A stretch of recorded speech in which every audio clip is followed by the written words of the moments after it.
All right, CCCers, Ford GT40. You know, with all these cars, when you're out driving them, it's important to know how to operate them, but you also got to know the story, and you're not going to get away with driving this car around New York City and not getting blasted with questions. So a little bit of history, and then we'll get to showing you actually how this thing works.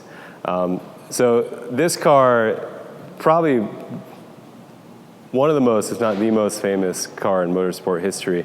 And it was born out of a great story of motorsport and business rivalry. So early 60s, word was out that Ferrari might be looking to sell. Henry Ford put several $1 million into some due diligence looking into buy Ferrari. And he was going to move forward with the deal at the last minute when he told Enzo that he couldn't be the head of motorsport and he didn't want Ferraris competing with Fords on American soil. Ferrari pulled the deal, and one of the biggest business and motorsport rivalries blew out of it. Ford's answer to that was if he couldn't buy Ferrari, he was going to go beat Ferrari at that race, at their own race. So they had been dominating Le Mans for a long time. And he said, I'm going to build a car that'll beat those guys at Le Mans. And that's exactly what he did.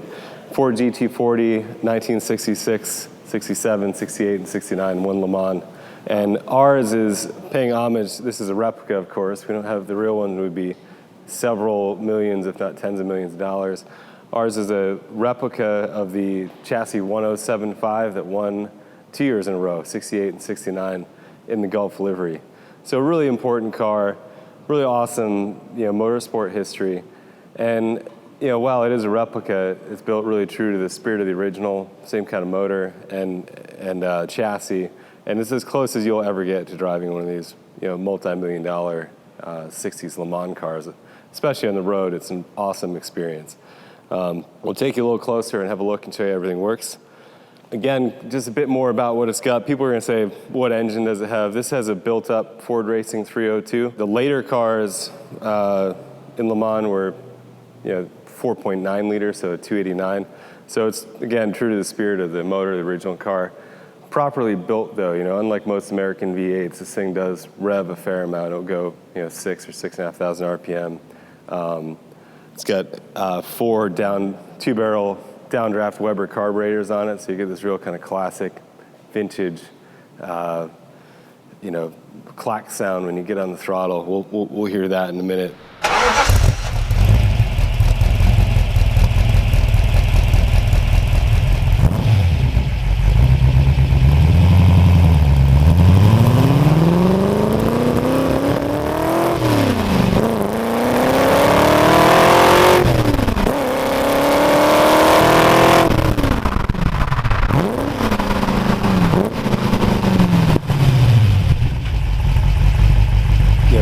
Big fat tires, lots of grip, and it's just you to the road and the steering wheel in hand. So it's about as quick. Before we get in the car, really quickly, basic stuff.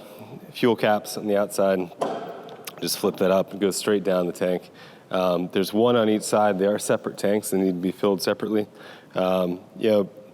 This filler does a 90-degree turn directly below here, so you don't want to pour fuel in too quickly. It will kind of gurgle up. You got to take it easy and go slowly. So even if you're in New Jersey and the guys are trying to pump it for you, get out and try to help them so they don't flood the thing with gas.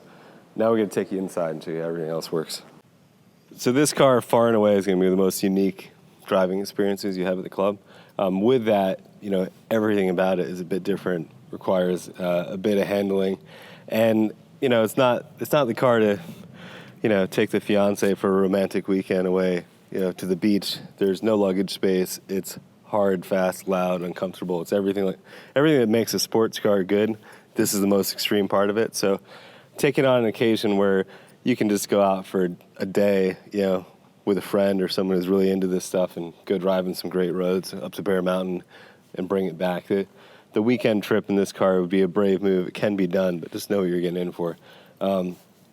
Getting into it, massive sills. The fuel tanks are on both sides, so you have to step over the fuel tank to get in. That's why the doors are cut out so far. When it comes to starting it, this is your security system. There's no locks. So this is the battery kill switch, and you put it in here, turn it to the right to give the car power. Put the key in up here, turn it, to finish getting powder, and then you hit the start button. You know, starting from cold, you turn the key, make sure your fuel pump's on, you'll hear the pump go, and just hit the start button, and maybe one pump of the gas when it's cold, and then kind of feather the gas to catch it. You really do have to manage the equipment here. A good friend of ours used to run a business called Sail Time, and when he did our orientation, he gave me a really good phrase. He said, "You're the captain of your vessel," and that means you have to take care of knowing everything that's going on in the car and know what you're operating. So you do have to manage things as you go. There's a whole array of toggle switches here. All of them are off in the up position. So just to run you through them quickly, you've got fan, which is a cooling fan that should come on its own. But this is an override to force it to come on. So if you saw the temperature getting over 90 degrees Celsius and the fan wasn't coming on, which would be indicated by this yellow light here, you can flip that down and turn it on. Hazard lights, pretty self-explanatory. AC, so this is AC cooling and heat. So up is heat, the middle is vent, down is AC.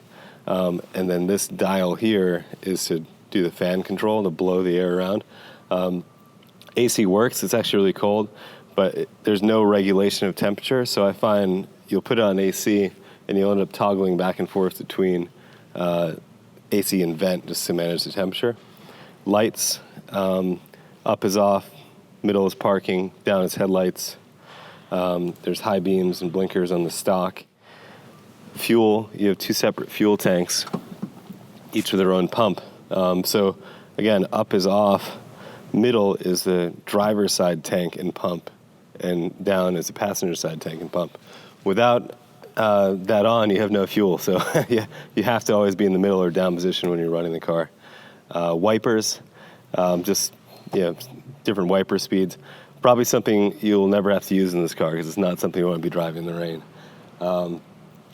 Over here, there's a windshield washer and horn button is up there, so keep that in mind that your horn's there. So rear view mirror, pretty pointless. I'm just looking at the velocity stacks in the motor. You can't see anything out the back of this car. So when the ignition's on, you push this button and a little rear view display will come up. We have a rear view camera. And it's actually pretty useful just going down the highway knowing what's around you because these mirrors are pretty limited and the visibility in the back is non-existent.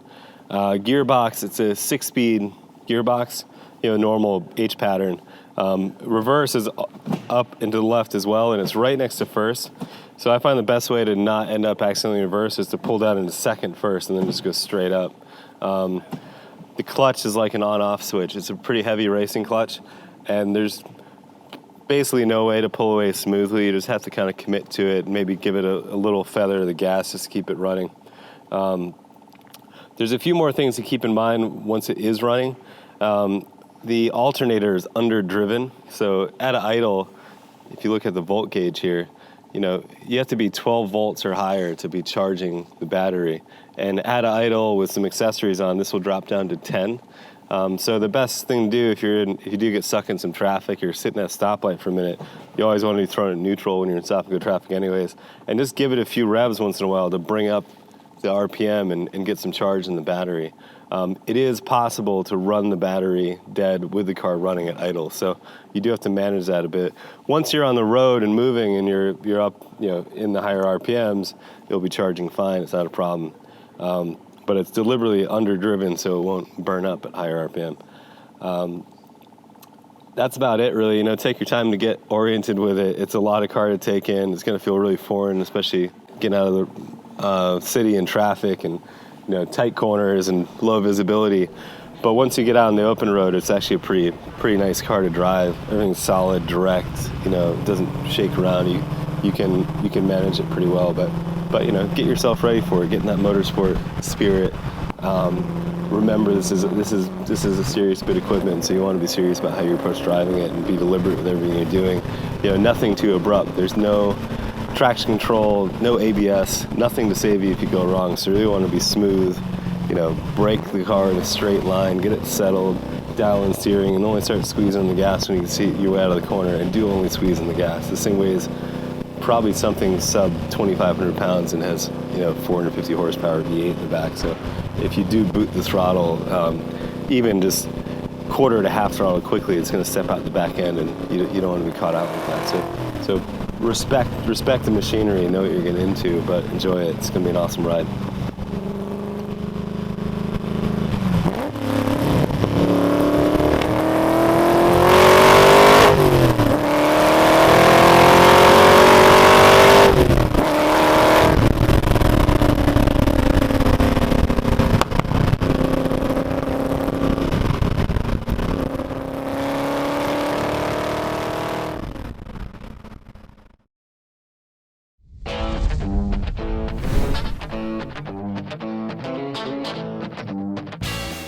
Are you pumped? I'm pumped. Pumped for pumps? I'm pumped. Next thing we want to do are the fuel pump and the water pump, and that's going to really go a long way toward wrapping up our work here on the engine. Fuel pump first, Brent, so give us a lowdown. We've got a shaft here someplace. Yep. We got to have very, very important part is the fuel pump drive rod.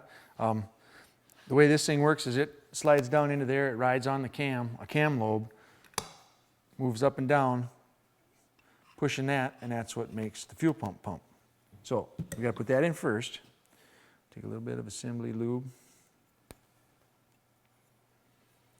Now, one of the things that Brent and I have learned the hard way is that you can make this a little bit easier, a little bit harder. Way easier.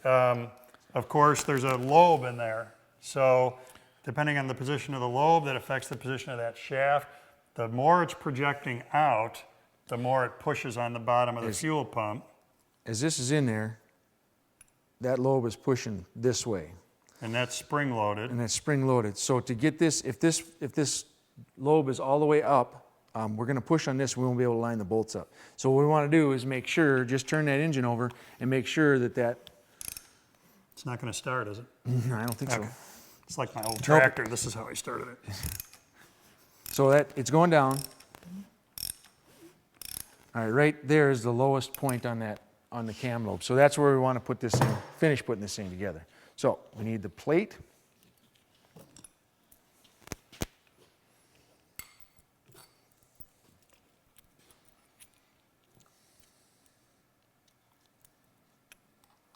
And all I'm going to do to help on the alignment of the next step is finger tighten these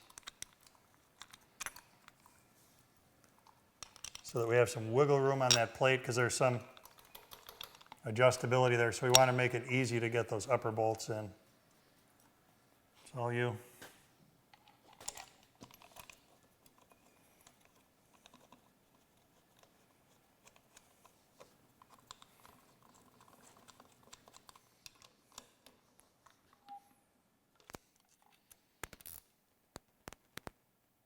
Okay.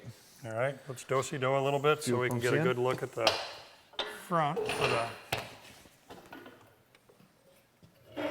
water pump.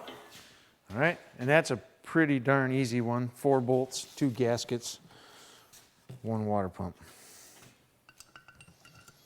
Now sometimes there's things that get attached to water pumps on these bolts.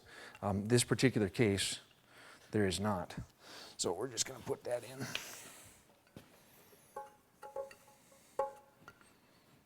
Maybe.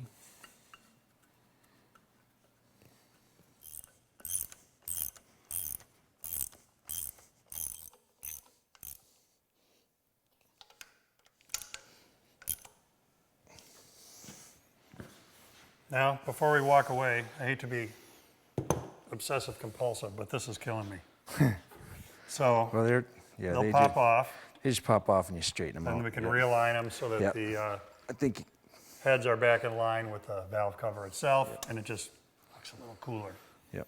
All right. Pumps look great, gasketed, good to go. We got fuel, we got water. We're ready to put a transmission on the back, slip it in the car, and get those motor mounts That is going to lined be up. way cool.